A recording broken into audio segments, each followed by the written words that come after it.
Okay, ladies and gentlemen. Okay, so we are so glad. Just a little late. Yeah, but it's okay. Yeah, I hope Karen don't mind because we extended the opening ceremony. Okay. I would like to introduce Karen Mapusua. Okay. Karen has more than 15 years in experience in organic agriculture. She has contributed to develop both the Pacific Organic Standard, the world's first organic standard containing requirements for climate change and mitigation, and the Pacific Organic and Ethical Trade Community. So we are fully impressed with Karen's commitment to the organic movement and are confident that her record in advocating for truly sustainable food and agricultural system will serve her well, both in her Pacific Island home and around the world. So we welcome Karen to give her annual speech. Okay, give hand, please. Karen, is that okay? You can start now. Morning, colleagues. Thank you. It's my pleasure to speak with you briefly this morning on behalf of iPhone Organics International on the topic of organic agriculture, embodying a circular economy and green technologies for a sustainable, climate resilient tomorrow. Before I start though, I thought since I'm coming to you from across the Pacific Ocean in Fiji, I'd like to just draw a few lines. Often people refer to the ocean separating small islands, but we in the Pacific like to think of the ocean as joining us together. And if you look back at history, it seems that many of the Pacific peoples are actually descendants of the indigenous people of Taiwan. So we have a long, long, long connection between the Pacific Islands and your island. We also have an ongoing connection today with the Taiwan technical missions in several of our Pacific Island countries, providing valuable support in improving sustainable agriculture production across the Pacific. So it's wonderful to join you on your island this morning. Back to the important topics of organics and climate change in our food system. As you know, the traditional linear food systems have for many years supported a fast-growing population and economic growth, but also left a detrimental effect on water, soil quality, biodiversity, ecosystem services, and climate. There's now a widely recognized need for a fundamental transformation and adoption of circular economy systems globally, not just to sustain our food production, but to regenerate the natural resources on which that very food production depends. This is needed now more than ever as the future survival of our planet is at stake. With a bit of reflection and considering the functioning of natural ecosystems, we can see that there's a universal principle of circularity and that nature functions in a multitude of cycles of transformation of waste and their rehabilitation. This is the case, among others, in plant waste breaking down on the forest floor, its mineralization by bacteria and fungi and microfauna, and then the dynamics of the soil leading to more growth. Coupled with and complementary to the adoption of circular economy is the necessary adoption of green technologies to support it for both production and the processing of our food. The production, transportation and consumption of food is very carbon intensive and produces significant amounts of greenhouse gases, which end up in our atmosphere, accelerating global warming. And as the global population increases and becomes more developed and urbanized, demand for food, energy and water are also rising. However, the Earth's resources are finite and have limited capacity to meet this growing demand.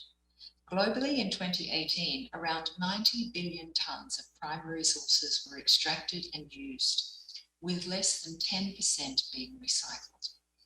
This has negative impacts both on the environment and on human health, and such large-scale consumption of finite resources is not commercially sustainable either. The issue has not only intensified environmental stress and uncertainty created by climate change on our food and water resources. To slow this depletion of our natural resources and reduce the environmental damage incurred in their extraction, there's a need to rethink the way society consumes resources. And to me, we need to do this from a principles base. And the principles of organic agriculture, which you see on the screen, are a sound basis for this fundamental change: health, ecology, fairness, and care. The circular economy is an economic model that's gained significant interest in recent decades. It seeks to tackle many of the world's current sustainability challenges by separating economic growth from consumption. In a circular economy, value chains are closed loops, whereby materials originally intended for disposal are reused, recycled, or repurposed through the economy. In doing so, new value can be created from products previously thought of as waste, minimizing resource input, reducing waste, and reducing emissions. Development of a circular economy can also provide value through the creation of industry and jobs. The circular economy is based on the key principles of keeping products and materials in use, designing waste and pollution out of the system, and regenerating natural systems. In the circular economy model, materials are divided into two categories: technical materials and biological materials. Today, I'll focus, of course, on biological materials. And the biological materials are those that can be safely returned to the natural environment at the end of their life, such as food, wood, or natural fibers. In a circular economy, any consumables are made of biological materials, which can be returned to the biosphere and biodegrade over time to return nutrients to the environment. In agriculture, biological cycles are the foundation of this circular economy. Indeed, the circular economy, in its definition of an economic model that aims to preserve the environment, fits perfectly into the mode of agricultural production by optimizing the use of available resources and re-injecting them into the production circuit. And this is organic agriculture, which advocates a reduction in the use of external inputs such as water, pesticides, or synthetic fertilizers, displays a strategy of sustainability, reduction of environmental impact, and a circular economy model. The circular economy in organic agriculture reduces the amount of waste, optimizes the use of land, and is free of any dependence on synthetic fertilizers, while producing foodstuffs sought after by consumers concerned about reducing waste, concerned about their health, and the future of the environment. Organic waste from farming has long been used as a source of fertilizer for agriculture. Biological waste, such as crop stalks, leaves, and pods, and animal waste, can be converted into fertilizers which are rich in nitrogen, phosphorus, potassium, and other nutrients, which can reduce the cost and resource demand for external inputs of synthetic fertilizers. Of course, returning organic matter to the ground as soil carbon is a critical piece of both climate adaptation and mitigation. Cities, towns, and agricultural activities such as animal production and irrigation runoff create wastewater, which, if treated properly, could also be used for pastures and plant production. And recognizing the potential for climate change to lead to more droughts in many places of the world, improving water efficiency and access is absolutely critical. This is not only valuable as a source of water, but it can also contain the same valuable nutrients found in biological waste that acts as fertilizers. The optimized management of phosphorus is a particularly representative example of this cycle. Phosphorus, as you know, is one of the three macro elements, along with nitrogen and potassium, necessary for plant production. It's therefore intensively used in agriculture. However, phosphate rock deposits are not inexhaustible, and a possible shortage of this element is expected within 100 years, and that's the most optimistic scenario. Phosphorus is found in significant quantities in animal waste from the livestock sector, so promoting the use of this alternative is therefore part of a circular economy approach. Biomass from plant and animal waste can also be used directly or modified to produce biofuels that can be used for heat, electricity, or transportation for fuel production, supporting the greening of the whole value chain. Biomass as an energy source is abundant and versatile and can reduce the reliance on fossil fuels and waste to landfill. There are many examples around the globe of organic farms and farmers demonstrating the circular economy by emulating natural processes, by integrating livestock and crop production to allow systems to make use of the other's waste to provide fertilizers, pesticides, and energy, and reduce environmental impact, as well as generate multiple income streams, improving the farm's environmental as well as financial outcomes. Specific examples include livestock waste being fed to maggots, which can be used as feed for fish or other animals, with the insects waste and nutrient-rich wastewater from the aquaculture system used to fertilize and irrigate crops. Another that is becoming more common is anaerobic digesters used to process livestock waste to make biogas for cooking or for food processing. One venture I heard of recently is insects, including black soldier fly larvae, being used to process food waste into protein and fertilizer instead of letting it go to landfill. The protein generated by the larva can be used in fish and livestock feed as a lower impact source of protein. The waste products created by the insects are also being used as a nutrient-rich organic fertilizer to improve soil quality and resilience. On the slide is an example of a coastal food system that integrates aquaculture into the circular system. It's highly relevant for islands and for coastal dwellers. And while best practice organic farming by its very nature is living the circular economy, broader implementation of the circular economy principles such as the land and sea nexus and extrapolating the circular economy principles along the value chain, apart from a wide range of small-scale examples, is still largely in its infancy. We have a long way to go. But the shift to circular economy needs to be coupled with and complementary to that is the adoption of green technologies for both production and the processing of our food.